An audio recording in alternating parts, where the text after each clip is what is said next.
When was the last time you allowed yourself to be bad at something?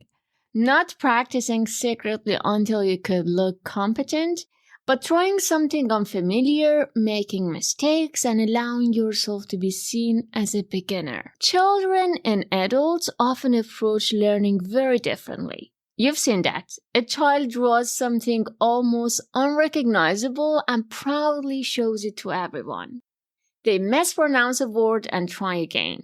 They're not constantly asking, "Am I talented enough?" They're curious. Adults often become more cautious. Before trying something new, we wonder, will I be good at it? Will I look foolish? Will people judge me? And sometimes we avoid experiences we might enjoy because we do not want to look inexperienced. As adults, we build an identity around knowing what we are doing. Then, we enter a dance class, learn a new language, or try an instrument, and suddenly, we are beginners again. We have to ask basic questions. We make visible mistakes. Someone much younger than us may know far more than we do.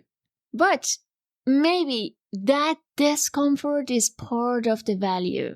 The Zen teacher Shunryu Suzuki wrote, "In the beginner's mind, there are many possibilities, but in the experts, there are few." Think about it for a moment. That's a lovely quote. A beginner has not yet decided what is possible. They're still open. They ask questions experienced people may have stopped asking. They notice details experts no longer see. Of course, expertise is valuable.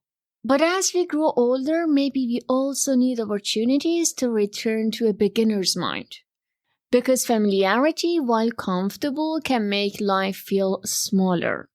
We follow the same routines, use the same skills, and gradually stop noticing what is around us. We are only recognizing things, not appreciating them. Learning something new can create a kind of defamiliarization. It makes the world feel unfamiliar again. You have to slow down, pay attention, listen carefully. You begin seeing details you would normally overlook. Learn photography and you notice light, shadows, colors, and shapes differently. Learn a new language and you begin noticing how people express ideas, not only what they say. Begin gardening and weather, seasons, and tiny changes in plants become more interesting. The activity teaches you a skill, but it also refreshes your attention. Being a beginner does not only teach us something new, it teaches us how to see with new eyes. There's another pleasure in being a beginner. You're allowed to experiment, you can laugh at yourself. There is no standard to maintain yet. You can simply explore. Modern life often encourages us to turn every interest into an achievement. Unfortunately, it has sort of commercialized everything. If we enjoy painting, perhaps we should sell our work.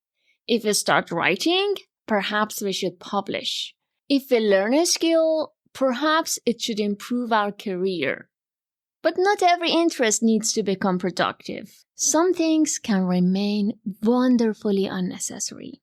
Enjoyment could be enough. Curiosity could be enough. Defamiliarization could be enough.